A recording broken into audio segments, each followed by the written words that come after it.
Everyone knows that Stratford-upon-Avon is the birthplace of William Shakespeare. But today, I'll show you 8 fascinating facts about Stratford that are far less known. The kind of things no tourist guide will tell you. And not all of them are about Shakespeare.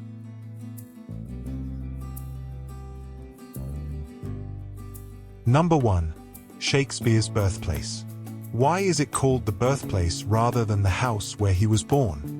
It's certain that Shakespeare was born right here. But in this very building? Who knows? That part isn't quite so clear. The earliest known image of this house dates from 1769, more than 150 years after Shakespeare's death.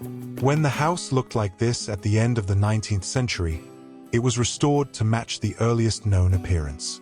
By the way, in Shakespeare's time, this wasn't exactly a prime location. The houses across the street didn't even exist, and in their place was a livestock market. In fact, this area was still considered the edge of town well into the mid-19th century.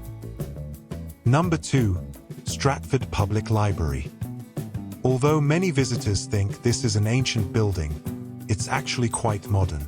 The core incorporates structures from the 15th and 17th century, but the building as we know it today opened in 1905. It was entirely funded by American steel magnate Andrew Carnegie, who financed hundreds of libraries around the world. He had grown up poor and believed that education was the true path to success.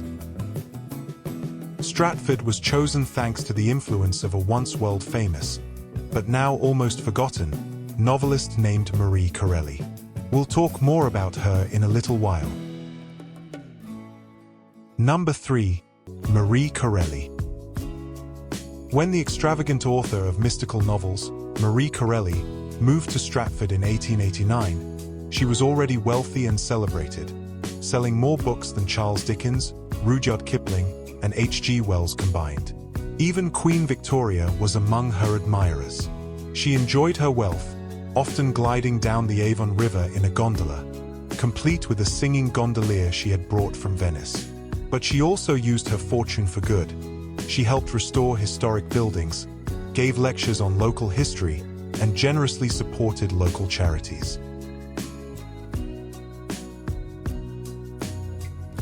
In 1910, she purchased the land where a house called the Firs once stood and turned its gardens into a public park, which she donated to the town.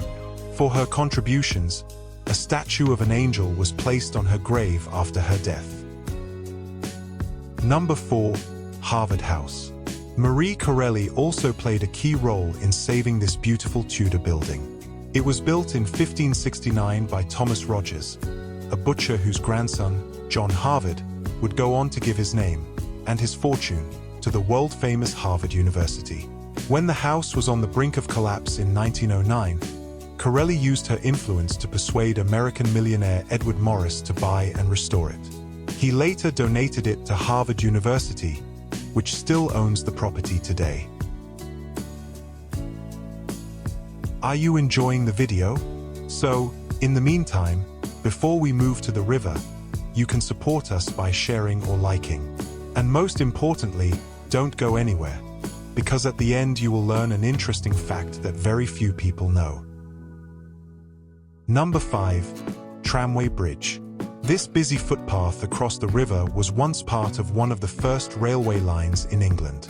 From 1826, horse-drawn wagons carried freight from Moreton in Marsh, 14 miles away, to Stratford, where it was loaded onto ships. The whole area was then an industrial area, and these so-called basins were surrounded by workshops and warehouses. Yes, I said basins because there were originally 2. I'll get to the second one in a moment. Today, these imitation rails in the pavement surface and, most importantly, this last surviving wagon are reminders of the defunct railway. Number 6. Royal Shakespeare Theatre. In 1926, the original Shakespeare Memorial Theatre burned to the ground. It was then decided that the area in front of the new building would become a public park, which meant filling in the second of Stratford's 2 basins. The rubble from the fire and demolished warehouses was conveniently used for the job.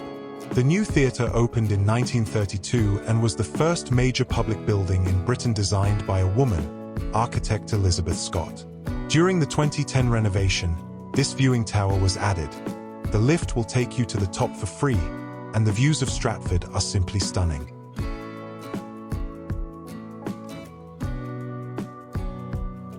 Number 7. The Chain Ferry. If you ever find yourself on the wrong side of the river, don't worry. You can use this hand-operated chain ferry. It's the last working one of its kind in England. Powered by a hand crank that winds a chain lying on the riverbed, it will take you across for just £1. And trust me, the nearest bridge is a long walk from here. Number 8. A little bonus. In Stratford, you can't entirely escape Shakespeare. There's Shakespeare's ice cream, Shakespeare's distillery, and even Shakespeare's garage in a nearby village. And if you make it all the way to Shakespeare's grave, you might be intrigued to know that, according to research, his skull has likely been missing since the late 19th century, perhaps now part of a wealthy collector's private trove.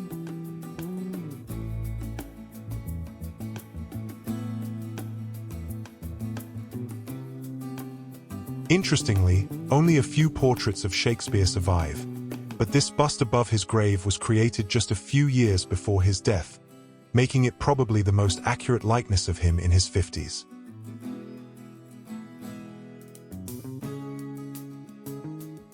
So my friends, that's all for today. If you enjoyed this little journey through Stratford's hidden stories, give the video a like, subscribe and share. And don't forget to hit the bell so you won't miss the next adventure. Take care, and see you next time.